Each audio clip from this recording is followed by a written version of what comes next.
Alright guys, welcome back to my channel. So I'm working on my truck today. I've got an error code in regards to my VVT actuator valve or actuator on my turbo, and it's not working properly. So I'm going to get the old one off of here and the new one on, so let's get started with that. Alright, so I've already pulled off my tire. I've got to take off the inner fender well here. So I think this is I believe these are 10mm nuts all across here.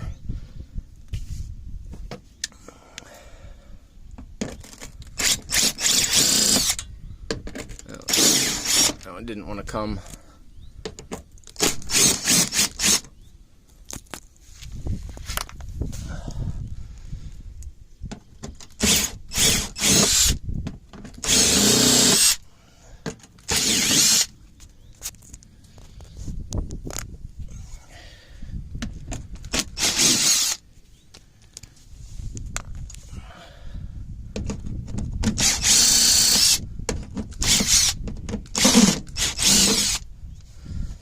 If I had a screwdriver, this would work better.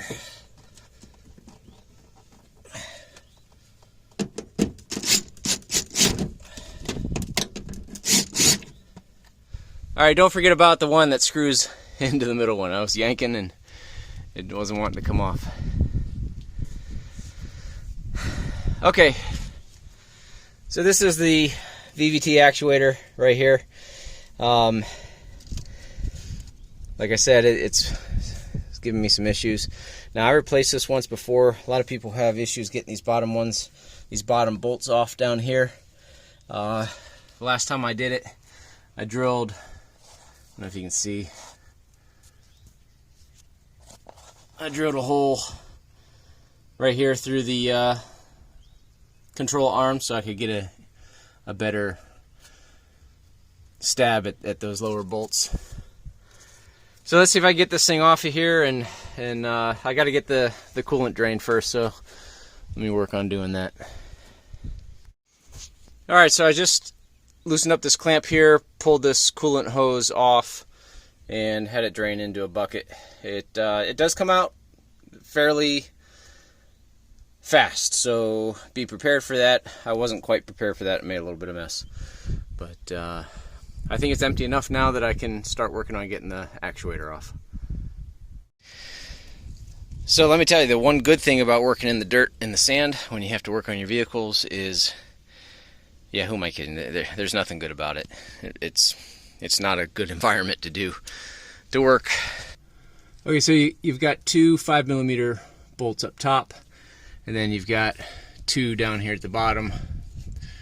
This one down there, and then the other one right down here.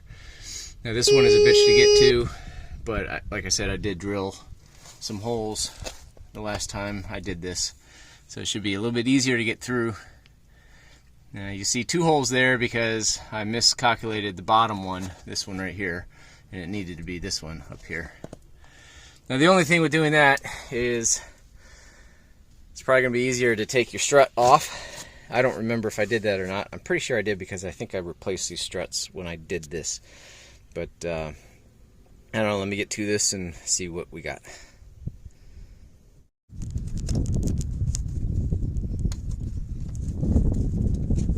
So like I said, these two top bolts, they're going to be easy peasy. And if yours aren't seized, of course, then it's not going to be easy peasy. And I would highly recommend using some PB blaster or some kind of thread solvent to loosen things up.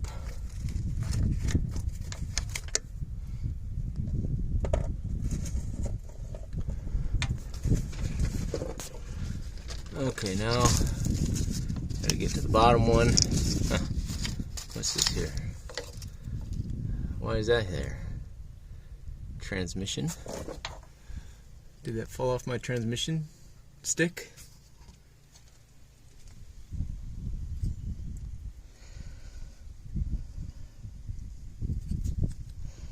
Well, I hope the transmission stick didn't fall down into the transmission. That would be not so great.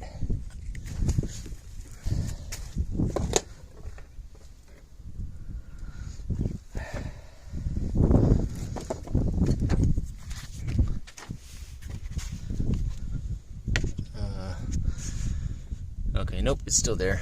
Alright, all is well. That's no bueno though. How long has that been off of there? That would allow moisture and stuff to get down inside. I was pretty sure that I didn't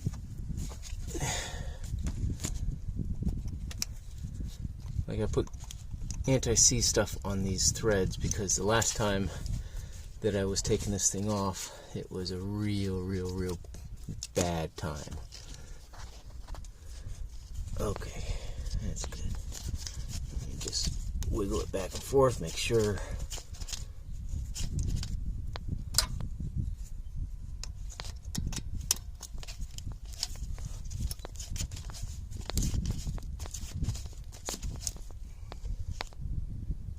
Okay, I see coolant dripping down there. There shouldn't be any coolant there.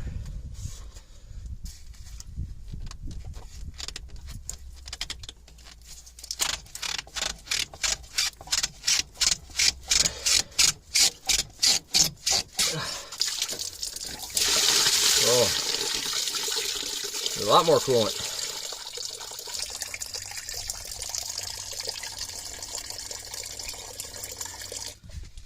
Okay, also a good idea to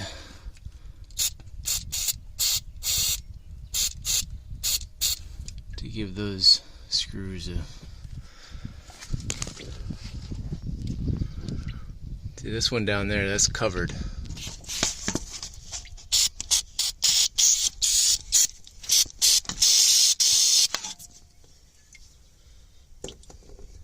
I'm working this thing back and forth. I don't want to try to wrench on the head, you know, too much, because, you know, then we're talking about possibly breaking it off. Certainly don't want to do that and have to drill it out. So just take your time, go easy. I'm gonna pause this and get these other two bolts out of here.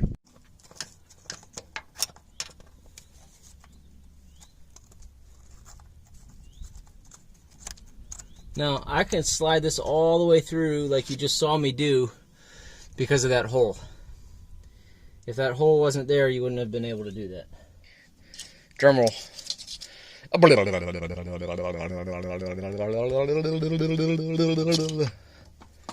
There we go.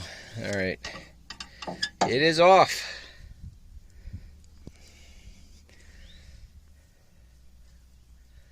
Now, it looks to me like that should be more this way.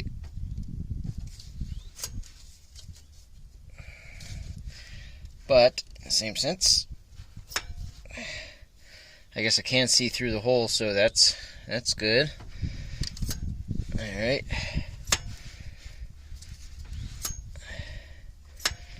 And my vanes go back and forth just fine, so that's not a problem. Got a coolant there. What is this stuff down in here? This is just grease juice.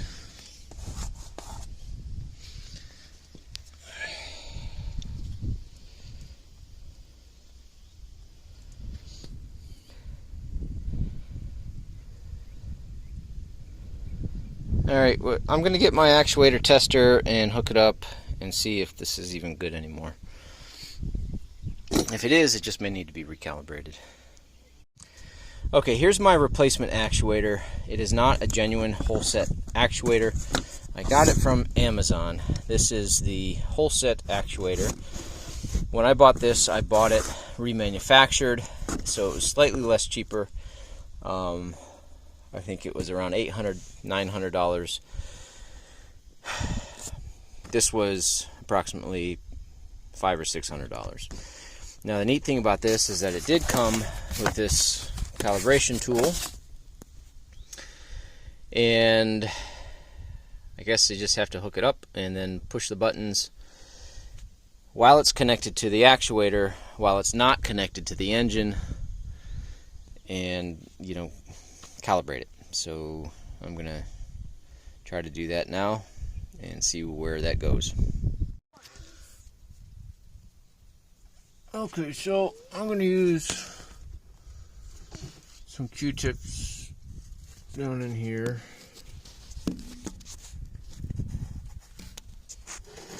What was this for?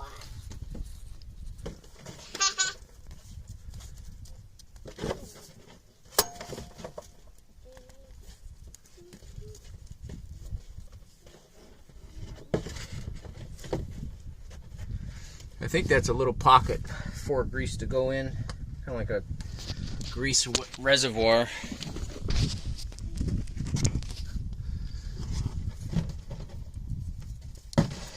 But what you don't want to be in there is coolant or any moisture.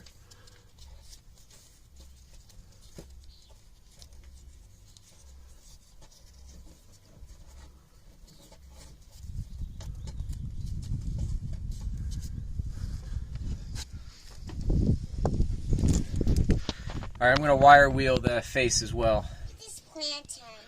Okay, so I've got this cleaned up, and let's get the actuator back on. So I was really hoping that I'd be able to use the old actuator, but it appears that it is indeed broken.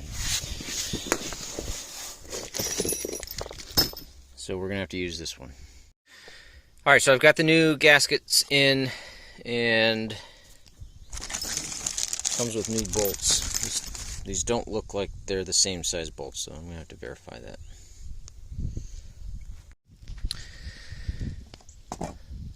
Okay, so the original bolts, this kit came with 2 different size bolts. The one on the left is obviously the same as the originals. The one on the right is obviously about larger, probably 5 millimeters or so. I'm assuming that it's going to go on the right hand side, and the reason for that is that right hole is a pass-through where the other one stops, because that's where the water journal goes through. So we're going to go with that. And make sure that's over all the way. We'll get some grease on that, and then we'll stick it in here. Alright, I've got the coolant added. The next step is to heat cycle the engine a couple times. There is not really a breather nut like there is on the older generation to allow for the air escape. It's supposed to be able to flush any air on its own by doing some heat cycles. So you run it for about 10 minutes and get it warm enough so that the thermostat opens up. And then you come back, let it cool completely, and then recheck the levels and add it again. And that's pretty much, you have to do that like maybe 2 to 4 times. Alright, I'm going to go ahead and start it up. Alright, getting action on the VGT, so it is responding. It was stuck at 50% before.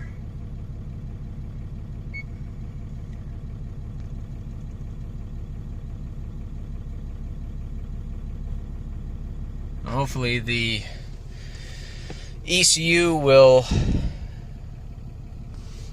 not spit out this this aftermarket part, and it should work just fine, hopefully. Got to hold the engine, it says at 2,000 RPM for about 10 minutes until the coolant opens up. Alright, so I just got the low coolant chime that turned on. I just went out again, but I'm at 150 degrees roughly. Let's go out and check the coolant level.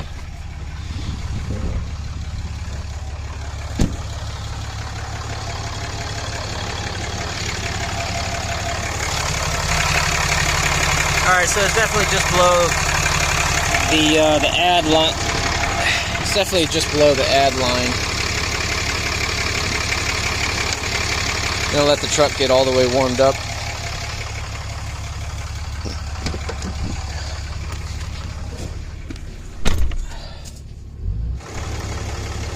Alright, so while I'm waiting for the truck to get all the way warmed up, I'm gonna finish cleaning up my tools here. So, I don't know if you can see all that debris in there. I'm not going to add the rest of this coolant because of the amount of dirt that's in here. Alright, so this repair is done. I really hope that I don't have a problem with the aftermarket part down the road, but thanks for watching. We'll see you on the next video.